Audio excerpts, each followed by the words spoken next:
민호야. 이 목걸이는 내 아빠가 준 선물이야. 너를 위해 항상 내 곁에 있었으면 좋겠어. 나는 항상 너를 사랑하고 너의 행복을 기원할게. 늘 건강하고 행복하길 바란다. 내 작은 천사.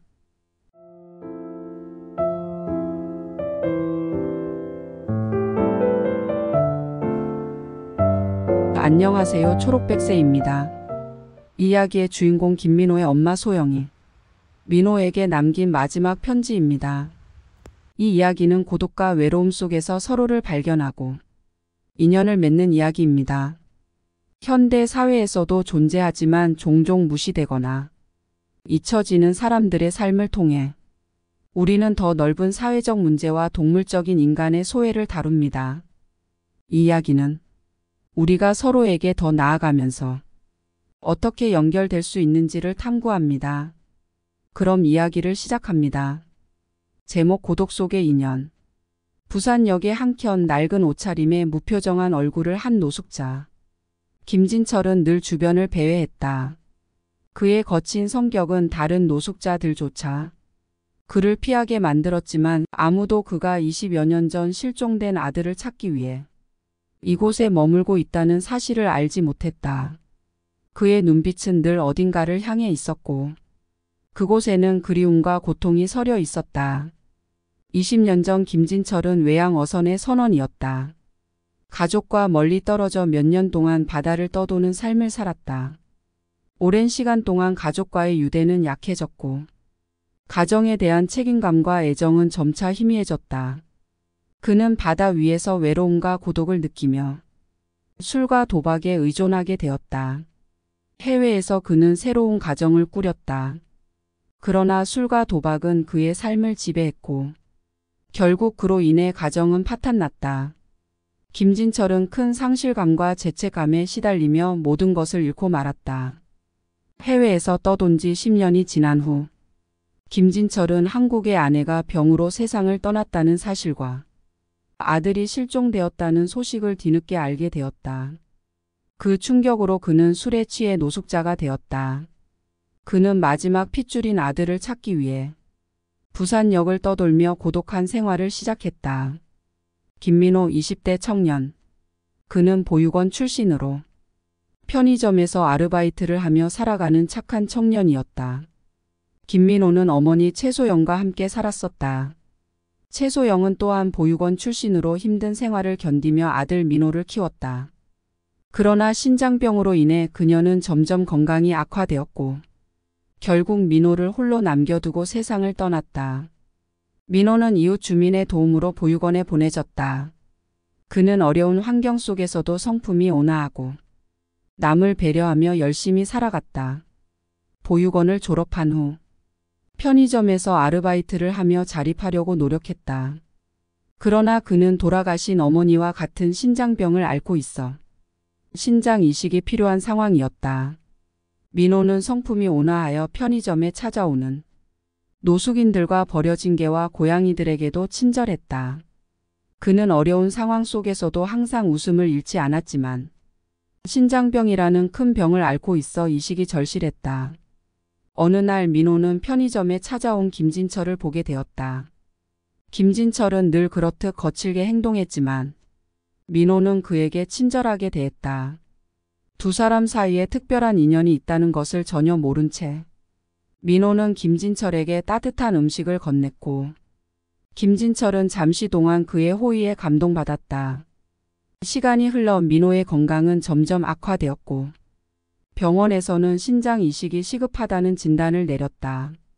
하지만 보육원 출신인 그에게는 가족도 도움을 줄 사람도 없었다. 그런 민호의 상황을 알게 된 김진철은 마음이 아팠다. 그리고 그는 자신도 모르게 민호를 계속 지켜보게 되었다. 어느 날 김진철은 유통기한이 만료된 음식을 가지려고 서둘러 편의점에 들어섰다. 그동안 노숙 생활로 어려운 그에게 유통기한이라는 걱정보다 배고픔이 더욱 시급했다. 진철은 유통기간이 만료된 음식을 봉투에 담아 편의점을 나오는데 또 다른 노숙자가 봉투를 뺏으려고 하였다. 이거 내 거야. 내가 먼저 왔어. 진철 또한 필사적으로 저항하기 시작했다. 무슨 소리야? 먼저 온 사람이 임자지. 둘 사이에는 냉혹한 현실의 묘사가 교차되었다.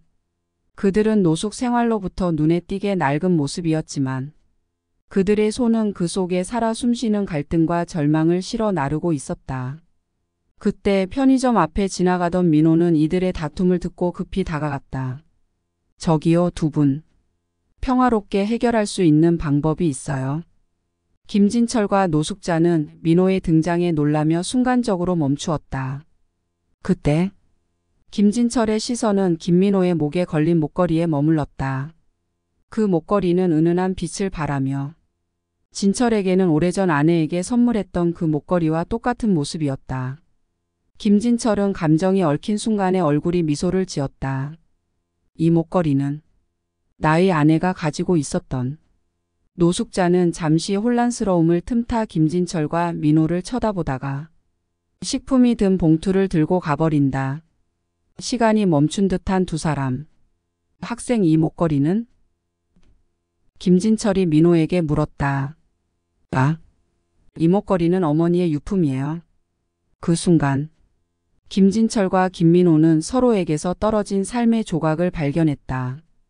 그들의 존재와 이야기는 어떤 연결고리를 맺고 있는지, 그리고 그들이 서로의 인생에 어떤 영향을 미치는지에 대한 깊은 의문이 숨어 있었다. 김진철은 민호가 자신의 잃어버린 아들일지도 모른다는 생각에 사로잡혔다. 그는 민호의 얼굴을 보며 20여 년 전 잃어버린 아들의 얼굴을 떠올렸고 곧이어 민호의 출생 기록을 확인했다. 그리고 그 순간 그는 민호가 자신의 아들임을 확신하게 되었다. 30년 전 김진철은 어린 시절에 부모님을 잃고 혼자서 세상과 맞서야 했다.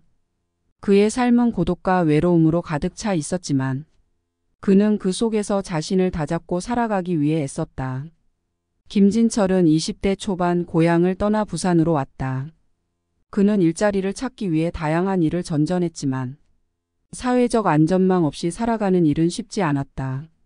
낮에는 건설 현장에서 일하고 밤에는 작은 고시원에서 지냈다. 그가 가진 전부는 일과 잠자리뿐이었다. 그러나 김진철은 포기하지 않고 더 나은 삶을 꿈꾸며 열심히 일했다. 김진철이 25살이 되던 해 그는 친구의 소개로 소영을 만났다. 소영은 보육원 출신으로 어린 시절부터 가족의 사랑을 받지 못한 채 자라왔다. 그녀 역시 고독과 외로움 속에서 자신을 지켜내며 살아온 사람이었다. 두 사람은 서로의 아픔을 이해하고 위로하며 빠르게 가까워졌다. 처음 만난 날, 그들은 첫눈이 내리는 거리를 걸으며 서로의 이야기를 나누었다. 소영은 김진철에게 자신의 어린 시절과 보육원에서의 삶을 이야기했고, 김진철도 부모님을 잃고 홀로 살아온 자신에 대해 소영에게 털어놓았다. 난 항상 가족의 사랑을 꿈꿨어. 그래서 더더욱 내가 소중해. 소영이 말했다. 우리는 서로의 가족이 되어줄 수 있을 거야. 그들의 관계는 빠르게 발전했다. 김진철과 소영은 서로의 외로움을 달래주며 사랑을 키워갔다. 그들은 함께 작은 집을 마련하고 서로의 미래를 꿈꾸었다. 김진철은 소영과 함께 새로운 시작을 하기로 마음먹고 외양 어선에서 일하기로 결심했다. 그에게는 안정적인 일자리가 필요했고 외양 어선은 높은 수입을 보장했기 때문이다. 소영도 그를 지지하며 응원했다. 진철, 멀리 떠나지만 언제나 널 기다릴 거야. 우리 함께 더 나은 미래를 만들어가자. 소영이 말했다. 김진철은 그녀의 말에 힘을 얻어 바다로 나갔다. 그는 매일 밤 소영을 생각하며 힘든 일도 견뎌냈다. 그들은 편지를 통해 서로의 안부를 전하며 사랑을 이어갔다.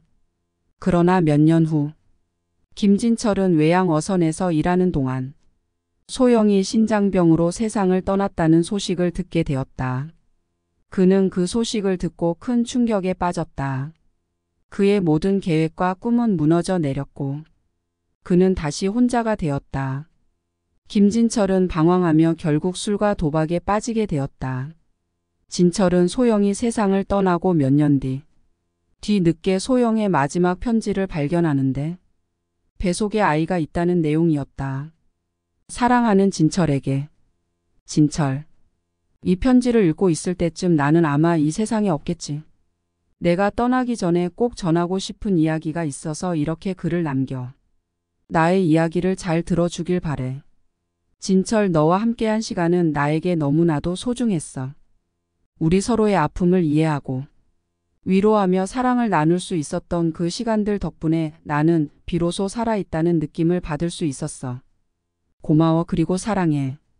그런데 진철, 너에게 말하지 못한 것이 있어. 내가 널 보내고 얼마 지나지 않아. 나는 우리의 아이를 임신했다는 사실을 알게 되었어. 그 사실을 알았을 때 얼마나 기쁘고 행복했는지 몰라. 너와 나의 사랑의 결실이 생겼다는 생각에 눈물이 날 정도로 행복했어. 하지만 내 건강이 점점 나빠져 가는 것을 느끼면서 아이를 혼자서 키울 수 있을까 두려움이 커졌어. 진철, 내가 얼마나 힘들었는지 너는 상상도 못할 거야. 그러나 우리 아이에게는 최소한 너의 사랑을 느끼게 해주고 싶었어.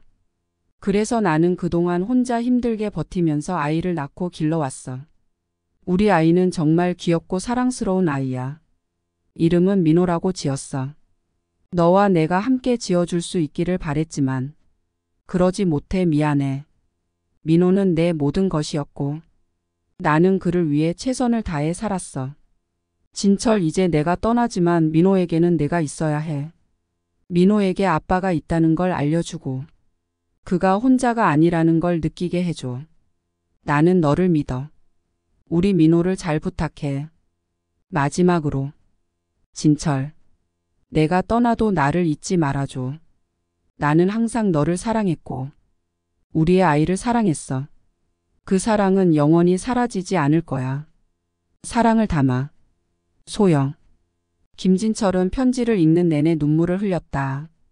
소영이 얼마나 고통스럽게 살아왔는지, 그리고 그럼에도 불구하고 얼마나 강인한 마음으로 민호를 키워왔는지 알게 된 그는 큰 충격과 슬픔에 빠졌다. 소영의 마지막 편지를 가슴에 품고 그는 민호를 찾기로 결심했다. 민호가 혼자가 아니라는 것을, 그리고 자신이 그의 아버지라는 것을 알려주기 위해서였다. 다시 현재. 김진철은 오랜 세월 잃어버린 아들을 찾은 기쁨에 눈물을 흘렸다. 그러나 그 기쁨도 잠시. 민호의 신장병이 심각하다는 사실을 알게 되었다. 김진철은 망설임 없이 아들에게 자신의 신장을 이식해 주기로 결심했다. 수술 전날. 병원에서 김진철과 민호는 담당 의사와 상담을 했다. 의사는 김진철에게 신중하게 말했다. 김진철 씨, 신장 이식은 매우 복잡한 수술입니다. 민호 씨에게는 필요한 수술이지만 진철 씨는 현재 건강 상태가 좋지 않습니다. 장을 이식하면 생명에 큰 위험이 따를 수 있습니다. 최악의 경우 수술 후 살 수 있을 가능성도 매우 희박합니다. 김진철은 의사의 말을 듣고도 단호하게 대답했다. 의사 선생님, 민호는 제 아들입니다. 그 아이를 위해서라면 제 목숨도 아깝지 않습니다. 민호에게 새로운 삶을 줄 수 있다면 저는 기꺼이 이 수술을 받겠습니다. 의사는 다시 한번 만류했다. 김진철 씨, 다시 한번 생각해 보십시오. 민호 씨에게 다른 방법을 찾아볼 수 있을지 알아보겠습니다. 당신의 생명도 중요합니다. 그러나 김진철은 굳게 고개를 저었다. 저는 이미 오래전부터 삶의 의지를 잃었습니다. 제 아들을 찾기 전까지는 그랬습니다. 이제야 다시 만난 아들을 위해 제가 할 수 있는 마지막 일입니다. 제발 수술을 허락해 주세요. 민호는 아버지의 손을 잡고 눈물을 흘리며 말했다. 아버지, 저는 아버지가 필요해요. 아버지가 없으면 저도 살아갈 수 없어요. 제발 다시 생각해 주세요. 김진철은 민호의 손을 따뜻하게 감싸 안으며 말했다. 민호야, 나는 내가 살아남기를 바란다. 내 삶은 이미 너를 잃었던 순간 끝난 것이나 마찬가지였어. 하지만 이제 내가 있다면, 내 목숨을 바쳐서라도 너를 살릴 수 있다면 그게 내 마지막 바람이란다. 의사는 깊은 한숨을 쉬며 말했다. 김진철 씨의 결정을 존중하겠습니다. 수술 준비를 하겠습니다. 하지만 이 수술의 위험성을 잊지 마십시오. 수술이 성공적으로 끝난 후 민호는 다시 건강을 되찾았다. 병원 침대에 누운 김진철은 아들에게 마지막 인사를 남기기 위해 힘겹게 입을 열었다.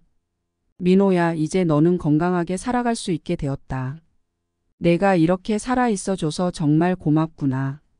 나는 내가 이 세상에서 행복하게 살아가는 모습을 보며 안심하고 떠날 수 있을 것 같아. 민호는 아버지의 손을 꼭 잡고 눈물을 흘리며 말했다. 아버지, 너무 감사해요. 이제 제가 아버지를 대신해서 열심히 살아갈게요. 아버지가 주신 새로운 삶 절대 헛되이 하지 않을 거예요. 그래, 민호야. 내가 행복하게 살아가는 것이 나의 가장 큰 소원이란다. 너를 만나서 정말 행복했어. 이제 아버지는 안심하고 갈 수 있을 것 같아. 김진철의 숨이 멈추는 순간 민호는 아버지의 얼굴에 눈물을 흘리며 아직 하지 못한 말을 속삭였다. 아버지, 정말 사랑해요. 아버지가 제 삶을 구해주셨고 저는 그 사랑을 절대 잊지 않을 거예요. 부디 평온하세요. 김진철은 평온한 얼굴로 세상을 떠났고 민호는 아버지의 사랑을 가슴에 품고 새로운 삶을 살아가기 시작했다. 두 사람의 고독 속 인연은 결국 서로를 구원하며 진정한 사랑의 의미를 남기고 있었다. 이상 고독 속의 인연 이야기를 마칩니다. 이 글을 쓰게 된 후기를 말씀드리겠습니다. 이 글은 고독과 절망 속에서도 희망과 사랑을 찾아가는 두 남자의 이야기를 담고 있습니다. 김진철과 김민호의 이야기를 통해 우리는 삶의 고난 속에서도 서로에게 다가가고 희망을 찾을 수 있음을 깨닫게 됩니다. 김진철의 여정은 그가 가족을 잃고 다시 찾기 위해 고군분투하는 모습을 그리며 그의 희생은 민호에게 새로운 삶을 안겨줍니다. 민호의 이야기는 보육원 출신이라는 어려운 환경 속에서도 긍정적으로 살아가며 결국 아버지의 사랑을 다시 찾게 되는 과정을 보여줍니다. 이 소설이 독자 여러분에게 작은 위로와 희망을 전할 수 있기를 바랍니다. 감사합니다.